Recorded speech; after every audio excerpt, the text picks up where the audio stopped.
السلام عليكم ورحمة الله وبركاته. ازيكم حبايبي؟ عاملين ايه؟ يا رب تكونوا بخير وعلى خير وفي اتم صحة واحسن حال يا رب العالمين. مساء الورد والفل والياسمين ومساء السعادة والرضا على قلوبكم. ربنا يرضيكم ويرضي قلوبكم ويجعل دايما قلوبكم راضية ومطمئنة. وحشتوني جدا جدا وعلى عيني الفترة اللي فاتت، بقالي حوالي اسبوع اهو مش بنزل فيديوهات، بس على قد ما بقدر كده بحاول ان انا طلعت معاكم لايفين ورا بعض علشان اطمنكم عليا واطمنكم على اولادي. دعواتكم لاولادي واوليا بالصحة، ربنا يا رب كده يشفيهم ويشفي كل مريض يا رب.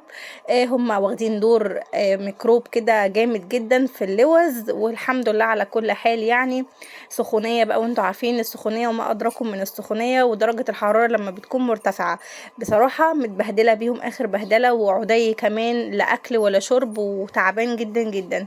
يعني الحمد لله بدأ يفوق عدي، ما فاضلش بقى غير عبد الرحمن. موضوع النزيف من انفه، غير كمان السخونية اللي جاتله واللوز برضو. فالحمد لله على كل حال، ربنا يسترها. ربنا يا رب يشفيهم ويخليهم لي ويخلي لكم اولادكم ويشفي لكم اولادكم. النهارده باذن الله احنا طبعا عندنا روتين مسائي، قلت طبعا ما بديهاش لازم اقوم اصور معاكم اي حاجه عشان برضو اتشجع معاكم، وكمان اي حد بيشوفني وبيحب الروتينات بتاعتي يتشجع معايا. النهارده عندنا روتين زي ما انتم شايفين في اوضه الانتريه كده. طلعت عشان الم الستاير، لان الستاير دي كلها طبعا هتتغسل، وهنفض كده الشباك وهنغسله، وهنفض الانتريه ونمسحه، وهنسيل الارض بتاعتنا طبعا وهنكنسها ونلم التراب منها ونظبطها وننفضها تنفيضه عميقه. اتمنى بقى اي واحده عندها اي حاجه، خلاص ما فاضلكيش غير حوالي 20 يوم على العيد الكبير. يلا قومي لمي ستايرك، لو في ستاير متعلقه عندك قومي اغسليها. لو عندك مشايات، عندك سجاد، اي حاجه عايزه تتغسل برضو قومي اغسليها، ما فاضلش غير ايام. كل سنه وانتم طيبين، عيد الاضحى المبارك باذن الله ينعاد علينا وعليكم بالخير يا رب العالمين، وعلى امه محمد وعلى الامه الاسلاميه جميعا بالخير يا رب. ربنا يا رب كده يجعل الايام دي ايام مباركه علينا وعليكم يا رب العالمين. طبعا شايفيني انا متشعلقه على الكنبه وبشيل الستاير واحده واحده كده. بصوا اعملوا يعني ايه، خلوا ادوا لنفسكم مساحه وادوا لنفسكم وقت، ما تسيبوش نفسكم للاخر وتبقي قاعده محتاسه. ايه ده، انا هعمل الستاير ولا هعمل السجاد ولا هنفض ولا هفرش ولا هعمل ايه؟ لا، سيبي لنفسك مساحه، يوم خدي السجاد، يوم خدي الستاير، يوم تنفضي فيه. يعني زي ما انا بعمل كده، انا ما بحبش اعمل كده ايه ورا بعضه، عشان لازم ادي لنفسي هدنه وفرصه علشان ما اتعبش. وبعدين طبعا ربنا قالك ان لبدنك عليك حق. بس يا حبيبي معايا عدي عيني برضو لسه الحمد لله على كل حال، هو لسه تعبان بس الحمد لله.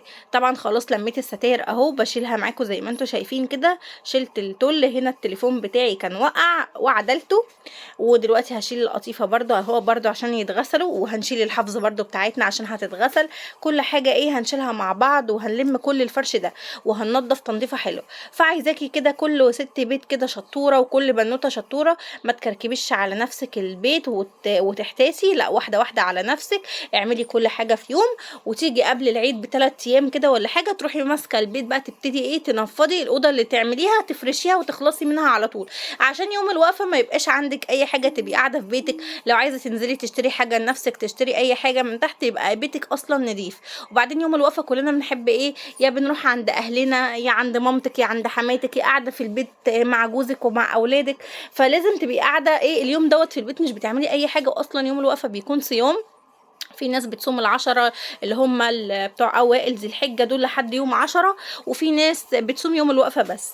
المهم فمش هيبقى صيام وفرهضه والجو حر كمان، بننفض ونفرش ونتعب نفسنا. فحاولي تسيبي لنفسك وقت ومساحه ان انت تبقي مخلصه كل اللي وراكي بدري بدري. طبعا انا هنا بفتح الشباك علشان هطلع بقى اقف على الكرسي، وهبتدي كده اغسل الشيش بتاعي وامسح السلك بتاعي. طبعا بطمن يكون حد معدي كده ولا كده، اكب الميه تنزل عليه. فلازم طبعا ابقى واقفه مركزه وانا بغسل الشباك، وبرده ابقى مركزه في الشارع عشان ما حدش يجي عليه ميه يروح مستحمي.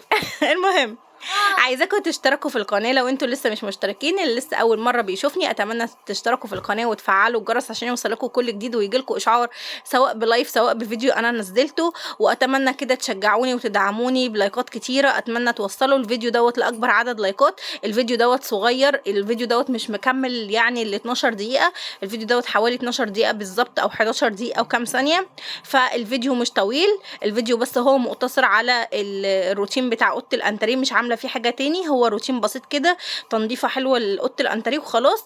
بنجهزها ان شاء الله علشان المره الجايه اللي هي بقى ايه التنظيفه اللي احنا هنفرش فيها باذن الله، نعلق الستاير تاني بعد ما تبقى اتغسلت ونشفت. هنعلق الستاير وهنغسل برده الشبابيك بتاعه الاوضه ونمسح النيش ونمسح الكنب ونكنس ونسيق تاني. يعني هنعمل اللي احنا عملناه ده كله هنعمله في فيديو تاني، بس مع برضو ايه زياده ان احنا هنفرش. لكن انا هنا هروق الاوضه وهنضفها، لكن مش هفرشها لان طبعا الفرش كله دلوقتي هيتغسل. المهم هنا رحت جبت ميه تاني علشان اكمل بقيت ايه الشباك، وامسح بقى الازاز وامسح الشيش وامسح السلك بتاعي وكده. جارتي طبعا اللي في الوش هتشوفني هتتكلم معايا هتسلم عليا، ربنا يشفيها برضو هي تعبانه، ربنا يا رب يشفيها ويشفي كل مريض. ويا رب كده يسعدكم دايما كده ويفرحكم، واي حد بيفرحني ربنا يا رب يفرحه ويسعد اوقاتكم كلها يا رب العالمين. عايزاكم تشجعوني بالله عليكم وتدعموني علشان القناه الفتره دي واقعه خالص خالص خالص، بما اني مش بنزل فيديوهات بقالي فتره داخله في اسبوع اهو، وكمان مش بفتح لايفات كتيره، ما فيش غير يوم الاربع والخميس اللي انا فتحت فيهم ورا بعض، علشان برضو الناس ما تقولش دي اختفت كده ليه وبتاع. برضو حبيت اطمن الناس كلها اللي كانت بتكتب لي في التعليقات اللي عايزه تطمن عليا وعلى عدي، حبيت برضو اطلع معاكم واطمنكم علينا في اللايفات. ففي اوقات كتيره كده الواحد بيبقى قايل هيفتح لايف ويحصل اي ظرف يخليكي ما تفتحيش، او ان انت تبقي عايزه تنزلي فيديو وما تنزليش. انا مش عارفه اصور الفتره دي، انا اقسم بالله عامله الفيديو دوت بالليل اصلا. عايزه اقول لكم انا عامله الفيديو دوت كانت حوالي الساعه 9 ونص بالليل، قلت لازم اقوم اروق او اعمل اي حاجه واصور علشان ما عنديش فيديوهات للقناه. انا مش عارفه اعمل اي حاجه من العيال وخدمه الاولاد وانا لوحدي ما فيش حد معايا، فما فيش غيري. يعني الحمد لله على كل حال. دعواتكم، وطبعا انا ماليش غيركم، انتم اخواتي وانتم اهلي وعيلتنا التانية، فعايزاكم كده تقفوا جنبنا دايما. هسيبكم بقى تكملوا الفيديو لحد الاخر عشان ما تصدعوش، وحطوا اللايك لو ناسين اللايك لحد دلوقتي وما حطيتوش اللايك حطوا اللايك.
وبكده زي ما شفتوا معانا بيكون نهاية الفيديو بتاعنا. شفتوا التنظيفة بتاعة الانتريه العميقة اللي احنا عملناها، تنظيفة كده على الماشي وروتين مسائي كده، يا ريت تكونوا اتشجعتوا منه. يا رب لو عجبكم الفيديو بقى ما تنسوش تعملوا لي لايك وشير وسبسكرايب للقناة. بحبكم قوي قوي في الله، ربنا يخليكم ليا ويديمكم في حياتي نعمة يا احلى واجدع اخوات في الدنيا. ربنا ما يحرمنيش منكم ابدا. ما تنسوش بالله عليكم تدعموني بلايك. قول لهم يا عدي حطوا اللايك، حطوا اللايك، اسمعوا كلام عدي وحطوا اللايك. لهم حطوا لايكات كتيرة، حطوا لايكات كتيره. هو مش قادر يتكلم عشان تعبان. بقول لكم بحبكم قوي. اشوفكم ان شاء الله في فيديو تاني جديد باذن الله قريب. هتوحشوني جدا جدا. مع السلامه، باي باي. باي باي.